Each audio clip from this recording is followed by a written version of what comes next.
అందరికీ నమస్కారం అండి. Welcome to life of Shweta vlogs. ఈరోజు అయితే ఈ వీడియోలో నేను ఇంట్లో చేసుకున్న కొన్ని ముఖ్యమైన పనుల గురించి అయితే చెప్పిన వీడియోని అయితే పూర్తిగా చూడండి ఫ్రెండ్స్.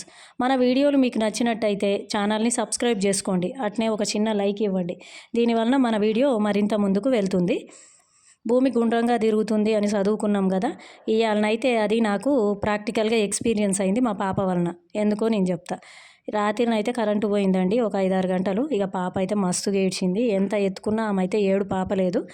ఇక అసలు మా తెల్లవారుజామున ఆమె నిద్రపోయింది. నేను కూడా అప్పుడే నిద్రపోయినా. కానీ ఇక లేచి టిఫిన్లు అవి చేయాలని నేను లేచిన కాంచి అయితే మొత్తం గుండ్రంగా తిరుగుతుంది ఫ్రెండ్స్. భూమి గుండ్రంగా తిరుగుతుంది, మళ్ళీ నా చుట్టూ నేను తిరిగినట్టుగా ఉంది. సిద్ధాంతాలను ప్రూవ్ చేసేంత శక్తి ఉంది ఫ్రెండ్స్ మా పాప దగ్గర. చూసిర్రా, గట్ల ఉంటుంది మా పాపతోటి. ఇక వాషింగ్ మిషన్లో బట్టలు వేసిన, ఓవర్లోడ్ అయినట్టుంది. అది కుయ్యో మొర్రో అని మొత్తుకుంది వాషింగ్ మిషను. ఇక అందులో నుంచి బట్టలు తీసి మొత్తం పిండి పైన ఎండకైతే ఆరేసిన. ఎండ మాత్రం మస్తుగా కొడుతుంది. ఇక నిన్న తెచ్చిన ఈ కూరగాయలు ఏమేమి ఉన్నాయా అని చూసిన. నేనైతే చెక్ చేయలేదు. దీన్ని చూడంగానే నాకు భయం అయిందండి. క్యాప్సికమ్ అది అంత లావుందని భయం కాలేదు. ఇక మా అబ్బాయి ఎక్స్ప్రెషన్ చూడాలి దీన్ని చూసి. క్యాప్సికమ్ కూర వండితే, క్యాప్సికమ్ టమాటో వండుతా నేను. ఇక వాడేదో ఏదో భయంకరమైనవి చూసినట్టుగా భయపడుతుంటాడు వాడు, ఏదో గోస్ట్ స్టోరీస్ చూసినట్టుగా. ఇక నేను తెలివిగా ఏం చేస్తా అంటే క్యాప్సికమ్ టమాటో వండి లంచ్లో పెడతా. లంచ్లో స్కూల్లో తింటారు కదా అని. మా బాబు నాకన్నా చాలా తెలివిగల్లోడు. అడ్వాన్స్ టెక్నాలజీ కదా, న్యూ జనరేషన్. టైం అయిపోయింది, క్యాప్సికమ్ టమాటా తినలేకపోయినా అని సింపుల్గా చెప్తాడు. ఇంకా మన తెలివి ఏముందాడ. అదే ఆలుగడ్డ వండినాం అనుకోరి, రోజు పెట్టేంతే అన్నం పెడితే ఇంకెక్కువ అన్నం పెట్టాలి కదా, నేను పెద్దగా అవుతున్నా కదా అంటాడు. వాడితోటేమో గట్ల ఉంటుంది. మా పిల్లలు మామూలు వాళ్ళు కాదు ఫ్రెండ్స్.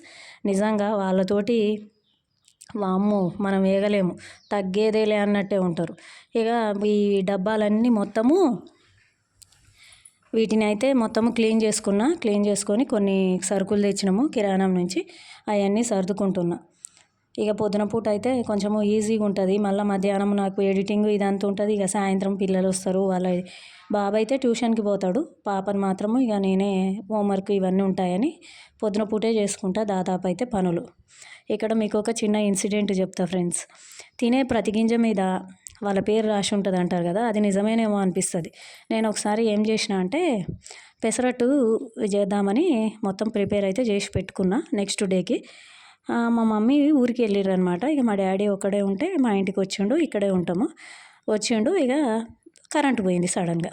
ఇక చట్నీ లేనిది అయితే ఆ పెసరట్టు ఎవ్వరు తినరు. ఇక దాన్ని నెక్స్ట్ డేకి వాయిదా వేసిన. నెక్స్ట్ డే మా అమ్మ వచ్చినాక పెసరట్టు వేయడం కుదిరింది. ఆమెతో పాటు మేము తినాల్సి వచ్చింది. అంటే ఆమె తినాలని రాసి పెట్టుంది, అట్లుంటుంది. అందుకే అంటారు తినే ప్రతి గింజ మీద వాళ్ళ పేరు రాసి ఉంటుందని. ఆమె తినాలని ఉంది, అందుకే నేను ఆగాల్సి వచ్చింది. గది డెస్టినీ అంటే. ఇక ఏం చేసిన అంటే ఈరోజు చిక్కుడుకాయ టమాటా చేసిన. ఇక చిక్కుడుకాయలు ఉడికిచ్చి పక్కన పెట్టుకొని తర్వాత ఉల్లిగడ్డ ఈ టమాటా పోపేసి ఇట్లా నేను ఉడికిచ్చిన చిక్కుడు అయితే వేసుకుంటా. చిక్కుడుకాయ మామూలుగా కూడా ఎల్లిపాయ కారంతో మంచిగా ఉంటుంది, కానీ నేను ఎక్కువ గిట్లనే చేస్తాను. టమాటాలు మా ఫేవరెట్ కాబట్టి అది ఉండాల్సిందే ఖచ్చితంగా. ఇక కొంచెం ఎసరుపోసి అయితే ఉడికిచ్చిన. పిల్లలు కూడా మంచిగానే తింటారండి గిది అయితే. ఇక కారం వేసిన. కారం వేస్తుంటేనే భయం అవుతుంది. మా అబ్బాయి అయితే కారం కారం అంటాడు. కొంచెం కారం తక్కువ ఉన్నప్పుడే పక్కకు తీస్తా. ఇక తర్వాత అయితే ఇంత క్వాంటిటీ కారం అయితే ఇక మా హస్బెండ్ నేనైతే తింటాము. పిల్లలు అయితే కొంచెం చప్పగానే తింటారు. వాళ్ళకి ఎట్లా అలవాటు చేయాలనో నాకైతే అర్థం కావట్లేదు అసలు. మరి మా బాబు అయితే అస్సలు తినడు. ఇక చిక్కుడుకాయ అయితే రెడీ అయిపోయింది. ఇక బాక్స్ అయితే పెట్టేయాలి. ఇక నేనేం చేస్తానంటే ముందే బాక్స్లని నీట్గా ఒకసారి ఆరబెట్టుకుంటా. ఇక తడి ఉన్నాయి అనుకోండి, అప్పటికప్పుడు కడిగితే అవి అయితే అన్నం పెట్టిన అంత మొత్తము తడి అనిపిస్తుందని ముందే కడిగి ఇట్లా ఆరబెట్టుకుంటా. ఇక అన్నము వేడిది పెట్టాలి కదా, ఇంక అందుకని అప్పుడే తీసి 12:20కి అయితే 12కి తీసి ఇంక ఇట్లా ఆరబెట్టేసి కర్రీ చేసేసి మొత్తం అయితే ఒకసారి కలిపి నెయ్యి కలిపి మంచిగా ఇట్లా పెట్టేస్తా. నేను ఎంత మంచిగా పెట్టి తీసుకుపోతానా ఏదో ఒక వంక పెడతాడు మా బాబు అయితే. మా పాప కూడా అంతే, కానీ నేను తినిపిస్తా కాబట్టి ఆమె టాలెంట్ ఇంకా బయటపడట్లే. మా బాబు అయితే రకరకాల వంకలు పెడతాడు. ఇక పెద్ద బాక్స్ అయినది, చిన్నది ఆమెది. ఇది తినడానికే చాలా కష్టపడతారు. కర్డ్ రైస్ కూడా తీసుకుపోతా. ఇవాళనైతే మా పాపకు ఒక్కదానికే తీసుకుపోయినా. ఈ ఫ్యాన్ చూసిర్రా, ఏంది ఇట్లా అయింది అనుకుంటున్నారా? ఏం లేదండి, హనుమాన్ సినిమా చూసినాక మా అబ్బాయికి చాలా శక్తి వచ్చినట్టుంది. ఉట్టిగానే టీషర్ట్ ఇట్టిట్ అని ఎగిరేసి ఫ్యాన్ నడిచేటప్పుడు ఇట్లా పైకి అన్నాడు, ఎమ్మటే అది ఇరిగిందండి. ఈ సినిమాలో ఏందో గోడలు పట్టుకుంటూ ఇరుగుతుంటే నవ్వుకున్నాం కానీ నాకైతే ఈ ఫ్యాన్ ఇరిగేసరికి ఈ సినిమాకి ఇంత పవర్ ఉందా, హనుమంతుడికి ఇంత పవర్ ఉందా అనిపించింది. నిజంగా అండి, టీ షర్ట్లు ఇట్లా ఎగిరేసి పైకి వేయంగానే అది అయితే ఇరిగింది. ఫ్యామిలీ మొత్తం షాక్ అయినాం. మా అబ్బాయి అంటుండగా నాకు చాలా శక్తి ఉంది కదమ్మా అన్నాడు. మాకు మాత్రం టోపీ పెట్టిండండి 1500. వాని శక్తి ఏమో కానీ. ఇక మిరపకాయలు అయితే కారం అయితే మేము మిరపకాయలు పట్టించుకొని అదే కారం వాడతాం. ఇక ఇవి తెచ్చాము మార్కెట్లో. నిన్న కూడా ఎండబెట్టినాము. ఇంకా బాగా మందపు చీర మీద ఎండబెడితే ఎండలే, ఇంకా అందుకని పైకి పోయి ఇక ఎండబెట్టిన. అయితే నేను ఎండబెడుతున్నప్పుడు పావురాలు అయితే రెడీగా ఉన్నాయి. వీటన్నిటిని మొత్తము ఖరాబ్ చేసి అన్నీ ఎక్కడెక్కడ వేద్దామని రెడీగా ఉన్నాయి. పాపం నా ప్లాన్ వాటికి తెలియదు కదా. ఇక నేను ఏప్రిల్ మే ఆ టైంలో తేవచ్చు కానీ ఇప్పుడైతే మిరపకాయలు ముందే పట్టించుకుందాంలే, పని అయిపోతుంది, ఇంక అప్పటికి మళ్ళీ కుదురుతుందో లేదో అని. ఇప్పుడు కూడా ఎండ మంచిగా వస్తుందని తెచ్చుకున్నా. ఇక లంచ్ ఇచ్చి వచ్చినాక పైకి పోతే యమ ఎండ, అబ్బా ఈ సమ్మర్ ఎట్లా గడుస్తుందో ఏమో అండి నిజంగా. ఇక పావురం అయితే నన్నే చూస్తుంది. ఇక నేను చెప్పాలనుకున్న పావురానికి ఏమని, అట్లా అవదమ్మా అని. ఎందుకంటే నేను ఒక టెక్నిక్ ఫాలో అవుతా.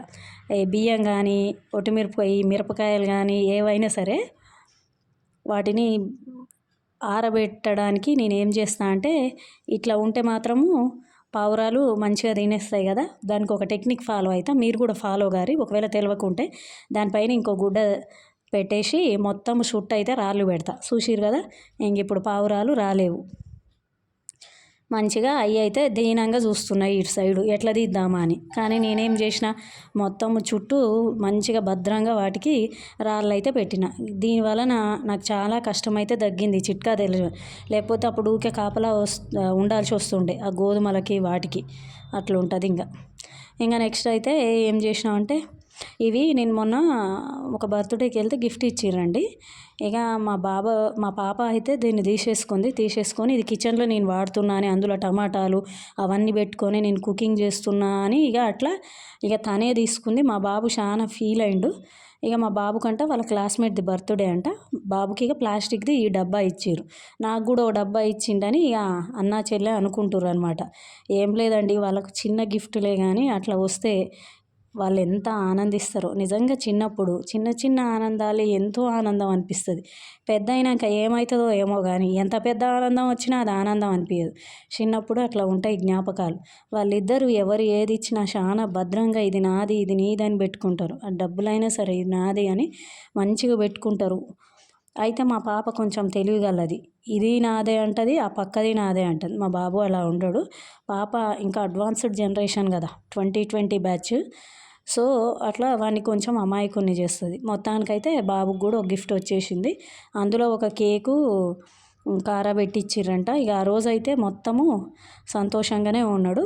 ఇక మంచిగా ఏం చేస్తారంటే, పొద్దున్నే లేవగానే వాటిని చూసుకుంటారు. ఒకసారి చూసుకొని నాది ఇట్లుంది నీది ఇట్లుంది అని అనుకొని మంచిగా వాటిని అయితే పెట్టుకొని భద్రంగా దాచుకుంటారు. ఈరోజు వీడియో ఇదే ఫ్రెండ్స్. మీకు కనుక వీడియో నచ్చినట్టయితే లైఫ్ ఆఫ్ శ్వేత వ్లాగ్స్ అనే ఛానల్ని సబ్స్క్రైబ్ చేసుకోండి. మీ ఫ్యామిలీ అండ్ ఫ్రెండ్స్కు షేర్ చేయండి. అట్లనే ఒక లైక్ ఇవ్వండి. ఇలాగే మరిన్ని మంచి వీడియోలు మన ఛానల్లో ఉన్నాయి. ఒకసారి అయితే మీకు ఇంట్రెస్ట్ ఉంటే చూడండి. Thank you friends. మరో మంచి వీడియోలో మళ్ళీ కలుద్దాం. Thank you so much.